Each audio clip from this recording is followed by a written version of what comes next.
Čau, volám sa Daniel Dvorský a budem ťa sprevádzať týmto testovaním. Predtým, než začneme, mám pre teba niekoľko informácií, ktoré ti prečítam, aby som sa uistil, že na nič nezabudnem. Prvú vec, ktorú chcem ujasniť, je, že netestujem teba, ale web, ktorý ti neskôr ukážem. Nemusíš sa teda báť, že spravíš niečo zlé. Poprosím ťa, aby si v priebehu testovania webu čo najviac premýšľal nahlas. Aby si nám povedal, na čo sa pozeráš, čo sa pokúšaš urobiť a na čo myslíš. Taktiež sa neboj, že by si sa nejak dotkol tvorcov webu.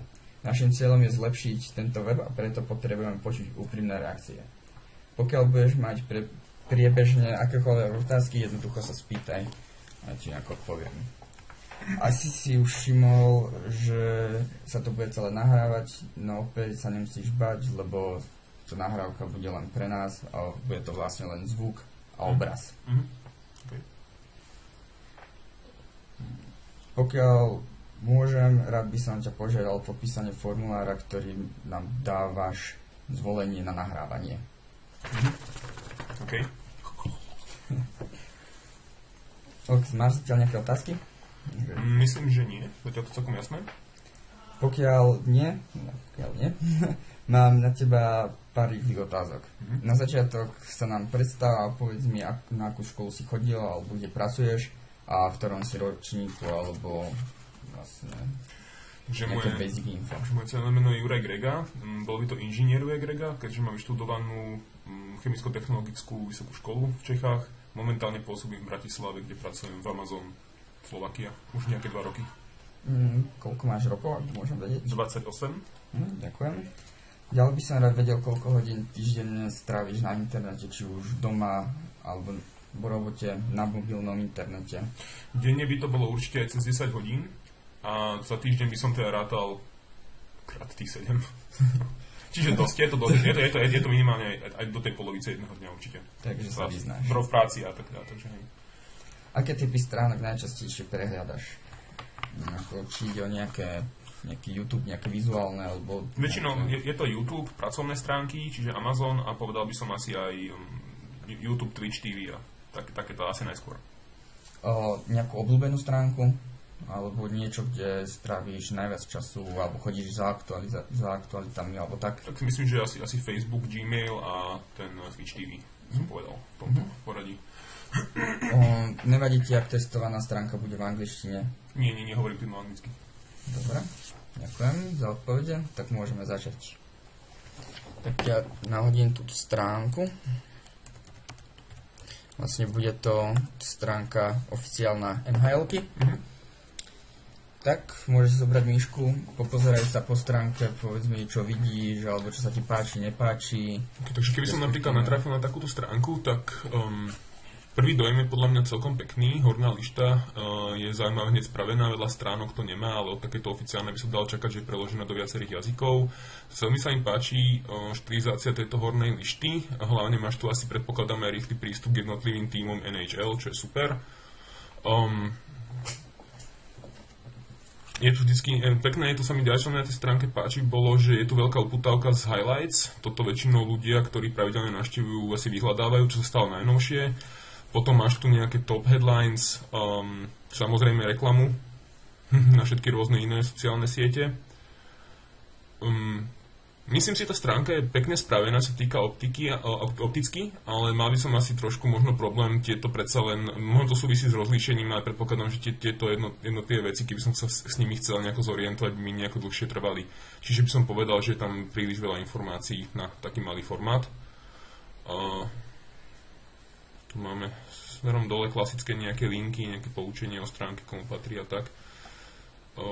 Nejaké blogy, je to priestor pre blogy, čo je celkom super. To by sa mi celkom páči. Blogerská vec hlavne v poslednej dobe ide dosť do popredia. Ľudia skôr čítajú tie blogy, než nejaké reálne tieto stránky. Samozrejme, tiež nejaká asi súťaž predpokladám produktivite hráčov. Stránka je celkom pekná. Určite opticky sa mi veľmi páči, je veľmi príťažlivá, ale hovorím, príde mi strašne veľa informácií na malej ploche, čiže by som potreboval nejaký čas sa s nej zorientovať, keby som chcel presne nájsť niečo, nejaký výsledok minulého zápasu alebo niečo, by som potreboval sa zorientovať trochu. Dobre, ďakujem. Aj k tomu príde, neboj sa. No, okay. Takže teraz ťa požiadam, aby sa pokusil splniť určité úlohy. Úlohu vždy najskôr nahlas prečítam a potom ti ukážem vytlačenú kópiu, aby si sa vedel, som mal vodítko. Taktiež ťa požiadam, aby si tieto úlohy splnil bez použitia vyhľadávača. A ešte raz pripomeniem, že nám veľmi pomôže, ak budeš pri plnení úlohy nahlas hovoriť o všetkom, čo ťa zrovna napadne, vidíš, alebo je zle. No, tak ideme. Prvá úloha. Nájdi rekapituláciu posledného zápasu playoff sezóna 2013-2014. Playoff. To znamená, že pozrieme sa na tie úvodné stránky, či playoff. To bude nejaká veľká súťaž, určite, evidentne. To tak často ja strhávam. Čiže mal by tu byť podľa môjho názoru aj nejaká história tohto. Ja by som to skúsil hľadať asi pod playoff niekde. Hlavne tento. NHL Green to nebudú asi titul, budú nejakí nováčikovia. Network. Čo tu je? Game Central Live. News. Teams, players, stats. Schedule. By week, my season. Toto vyzerá celkom dobre, toto, že schedule by season. Od sezóny, OK, takže nejak bol to pod nejakom celkom, že rozvrh, alebo timetable, proste nejaký schedule. Skúsim tak pekne, že by season. By season. Jak nás to posunie ďalej. Rád, aby som, že teda dojdem k nejakému rozvrhu všetkých sezón aj s históriou. Ale nám to musí internet dovoliť. Áno. Pozrieme sa, dostali sme sa 2014 regular season. Dobre, je to nejaký prehľad za posledný rok nejakej bežnej season, aby sme chceli teda play-off, predpokladám. A dá sa tu filtrovať podľa roku, čo je úplne super. Najposlednejší tento, nechám prečo nie aj do minulosti, ale dobre. To bolo tiež trošku zaujímavé. Asi nemajú archivované. Asi. A mohli tam aspoň výsledky. A ty si vezme 13-14. Posledný zápas 2013-14 tu na regular season nehovorí ten playoffs, čiže ten, kto dobre hra, vypadáva. Asi all teams, all networks a games. Home away, môže byť asi aj home away, že to som hral v nich. No, pozrieme sa dobre, dostali sme sa na tú schedule. Playoff final games od roku 2013-2014. Je to tu zoradené zostupne od dátumu. Tá tabulka je celkom pekne spravená aj s tými grafickými zobrazeniami, len zase chvíľočku človek by trvalo asi kým sa k tomu trochu zorientoval. Páčia sa mi linky na recap video a fotky z toho priamo, to je úplne super. Určite veľa ľudí ocení. A teda posledný zápas v tejto sezóne sa podľa tohto konal piatok 13. júna. Bolo to New York Rangers proti LA Los Angeles, skončilo to teda. Správne. A ešte mi otvor recap. Recap z tohto zápasu? Áno, ako splnenie úlohy. Dobre. Game recap. Ďakujem, to si celkom zvládol na to, že... Na to bol pod schedule, som to teda... To čakal, že to celkom fajn.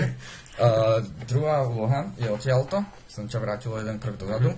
A skúste sa vrátiť na domácu stránku bez použitia okna alebo tohto vyhľadávania.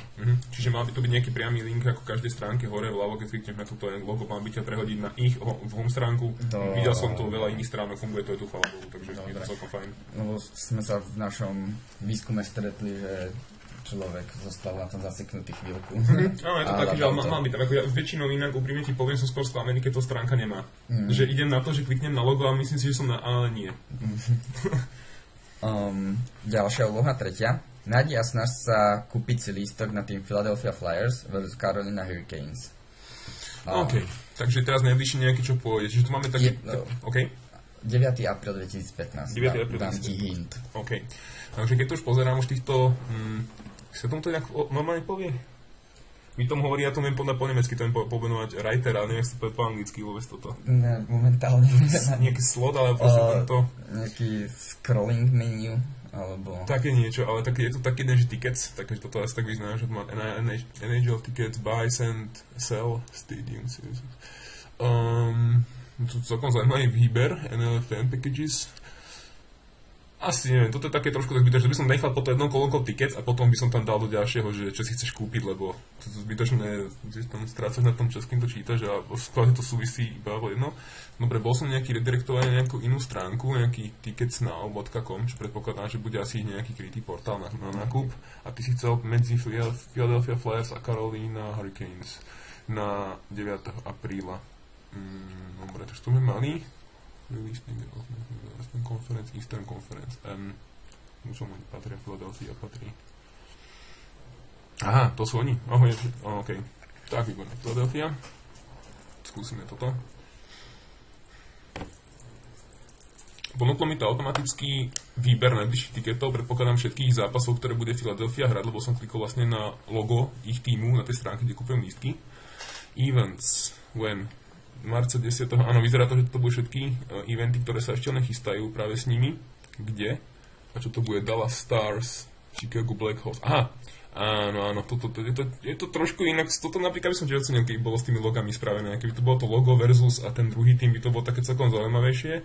Dallas Stars od Philadelphia Flyers, no akože to hrajú spolu. No, okay. Tak my sme chceli tento Carolina Hurricanes at Philadelphia Flyers ticket, ktorý bol presne toho 9. Čiže tu by sa dal, keď ho vlastním, čo je zaujímavá vec, že ho môžem predať asi podľa nejakého identifikačného čísla alebo kúpiť. Čiže toto je zaujímavá feature, že môžeš aj svoj predať, ktorý už nechceš cez online. To sa mi celkom páči. Dobre, ďakujem. Keďže nájdeme nakupovať tiket, tu ťa zastavím. Pozývam ťa do Ameriky na NHL. V tom prípade môžeme hneď klikať. Tak zás homepage a ďalšia úloha. V sekcii video nájdi On the Ice kanál alebo sekciu a nájdi Fastest Skater video. Čiže najkrajšie konkrétne video. OK, takže máme tu ten widget, inak som widget sa to volá po anglicky, že video, tak ty chceš nájsť nejakého najrýchlejšieho skatera? Áno. A kanál špeciálny. On the Ice, hej? OK, live game video. Classic games. Veľa informácií, som hovoril o stránke, strašné informácií naplacaných podľa mňa na jedno, tak pozrieme si nejaký Classic Games. Watch on devices, akože na zariadeniach a my sme tam skúsme ten channel nájsť, takže on the ice, takže live game video skúsime pograť, či náhodou tam niečo tam není medzi nimi. To je kúpenie, aby si si to mohol live kúpiť, aby si to prenášalo asi do tohto, takže to asi nie. Ešte aj PSko ti nanútia. Aha, takže OK, tak toto asi nie, to som čakal, škoda. Skúsme ešte raz. Watch Classic Games. Skúsime toto pozerať, však čo, nejaké Classic Games, nejaké, tiež nemyslím, že to bude ale presne tak. Ďalší balíček do televízie, ktorý si môžeš kúpiť od nich. OK, Watch on Devices.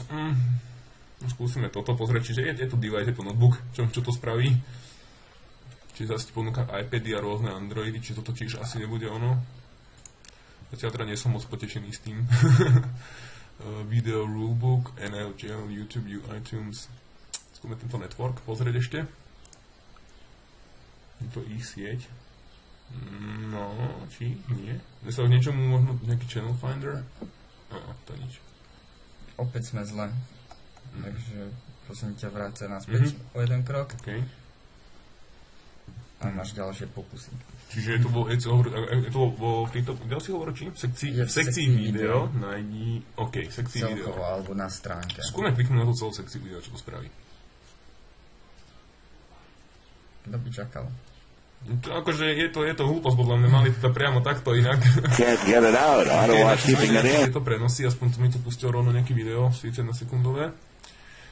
Myslím, že som dostal konečne teraz, áno, toto bude konečne ten prehľad. Toto je podľa mňa veľmi hlúpo vyriešené, si musel kliknúť na ten widget, aby ťa dostal po doménu, ktorý tam nie je zobrazené. Toto je trošku také hlúpe podľa mňa a dosť, lebo napríklad neviem, že som s tým tak nejako nerátal. OK, našiel som tieto channely a my sme chceli teraz nájsť On the Ace, čiže pravdepodobne to bude nejaký Most Watched alebo Related, alebo nejaký tento, toto NA Quick Picks, to sú akože asi najnovšie alebo také najrychlejšie. A ty by si chcel nájsť ten channel On the Ice. Môžem použiť vyhľadávanie? Nie, nemôžem použiť vyhľadávanie. OK, pozrieme to na Most Watched. Čisto sa musíš preklikať.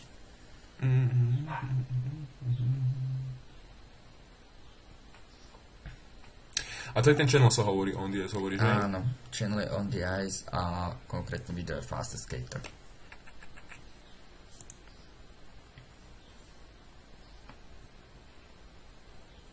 No, to je ešte strašne hlúpa na toto spravené, že tu máš hore tie channely skryté.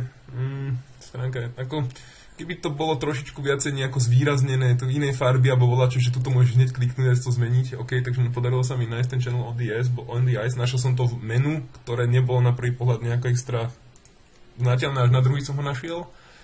OK, takže našiel som ten channel, a ešte by si rád odtiaľ video Fastest Skater. Ten channel predpokladám, že to je tak zoradené podľa týchto dátumov, keď to bolo pridané k tomu. To by bolo celkom fajn. On the Ice, A Fastest Skater video. Aha, toto je Fastest Skater video. Asi toto myslíš, áno. Presne, tak. Dobre. Keď chceš kľudne aj pozrieť video. Je to také, že napríklad, keď tieto všetky videá boli pridané 25. februára, to je také, že mne to príde, čo ja viem. Nie je to zlé, ten prehľad nie je zlý spravený, je to rýchle a šikovné, aj s týmto krátkym popisom, ale môže to byť trošku metúce asi pre ľudí. Ktorí nechodia. Buď nechodia, áno, ktorí nemajú takú skúsenosť s týmto práve, že nevedia, kde presne čo hľadajú a väčšia kliknú na nejakú reklamu úplne, na čo by potrebovali. Dobre, ďakujem. Tak ešte mám dve otázky, ktoré sú také ľahšie otázky. Keďže stráviš toľko času na internete, jak stráviš, takže dám 6. otázku ako 5. Nájdi oficiálnu stránku Henrika Zetterberga. Súvislo s týmto NHL, alebo mám použiť Google? Nie. Musíš použiť iba túto stránku a nemôžeš použiť žiadny search. OK, takže Henrika Zetterberga, to je nejaký švédsky hráč fajný, aspoň to dúfam. Ja popravde ani neviem, kde hrá. Takže, ale je to taká kolónka, že players, search players, to sa mi celkom páči, to by celkom sedelo k tomu. Aj keď ma zaujímavé, čo sa stane, keď kliknem len na ten players, počkaj. Hodíme na tú istú stránku, ale s videom to tak nefunguje, čo je celkom zaujímavé. Čiže ten web není úplne taký analogický k sebe, by som až povedal, no škoda. A my sme chceli, to sa píše so Z-kom, že? Áno. Zetterberg, áno. A chceme od neho niečo? Oficiálnu stránku. Dobre. Konkrétne oficiálnu stránku. OK, takže predpokladám, že oficiálna stránka bude mať možno nejaký link odtiaľto, keď má dohodu teda s nimi. A ideme si ho teda podľa toho Zečka, Zetterberg Henrik. Skúsime ho na neho kliknúť, najprv nejaký profil jeho otvorili alebo nejaké vyššie informácie k nemu dostali a predpokladám, že by tam mohol byť aj link na jeho oficiálnu stránku, aspoň teda dúfam. Visit Players site, čiže predpokladám, že ak toto je ono, tak by som bol veci prekvapený, ak to na nehodí niečo, ale áno, bolo ono, henrikzetterberg.com, myslím, že som to našiel. Ja som presne myslel, bude to, máte link v tomto jeho profile na oficiálnej stránke. Dobre, a posledná otázka, nájdi fuck you. FAQ, Frequently Asked Questions. Frequently Asked Questions by som hľadal v týchto widgetoch úplne niekde na boku. Skúsme to tu na niekde. Väčšinou to FAQ sa viažu priamo k stránke alebo k niečomu, pretože sú to skutočne Frequently Asked Questions, akože ako sa mám niekde zaregistrovať alebo ako keď mám niekde niečo kúpiť, možno, takže by som rátal, že to bude tu na presne v týchto dole info stránke, ako to aj bolo. A FAQ som teraz klikol a hodilo ma to na ešte výber ma to zase hodilo. Nejaké rozhranie. Zase nejaký výber ma to hodilo. A keď kliknem sem ešte raz. A keď dobre, toto menu funguje, takže ma hodí na ten výber a tu je čo CBA. To čo toto? CBA je skrátka neviem čoho. Nejaký FAQs. Neviem ani ja. A toto je mobile priamo. Mobile TP. Dobre, tú časť si môžem stopnúť. Dostačujúce, ďakujem. Nie 1++, ale ako dostačujúce. Jasné, že pre teba, chápem. Každopádne ešte by som ti chcel ukázať, že už predtým SCPN hľadal cez players toho Henrika Zetterberga, ale napríklad majú tu aj výber. No, to som ešte mal napríklad, že má priamo najznámejších hráčov asi, no. No, takže neviem, to je také useless trošku, ale... Ešte je to dobré, máte quick links, ale zase napríklad majú také, že to nemajú dobre viditeľné. Keď som to neorientoval, tak asi hej, to nájdem, ale neviem. Je to dobrá feature, ale mohli by trošku viac zvýrazniť. Dobre, ďakujem ti za spoluprácu, bolo to moc užitočné a fakt skvelé, by som povedal. Teraz, keď sme skončili, chceš sa ešte na niečo spýtať, alebo máš nejaké otázky ohľadne výskumu nejaké stránky, alebo tak? Nejako tým spôsobom, akože vy sa snažíte tú stránku potom nejako zhodnotiť, alebo... My tú stránku vlastne zhodnotíme, že akože, čo sa ľuďom páčilo, nepáčilo a podľa toho sa budeme snažiť zlepšiť tú stránku. Čiže napríklad v mojom prípade by to bolo, že do budúcnosti by si ty sa snažil navrhnúť nejakú stránku, ktorá by klikom analogicky robila to, čo robí inde na tej stránke. Áno, že kliknem na menu a nie do iného. Áno, presne tak. Okay. To je bolo celkom fajn, lebo občas to môže byť hovorím trochu mylné. S tým videom ma to tak dobre dostalo, že to tam bola, kúkam na to, kde to je, ale proste... 4-krát ťa nechali hlavný widget je skrytý, až kým na ho neklikneš, no. Dobre, ďakujem.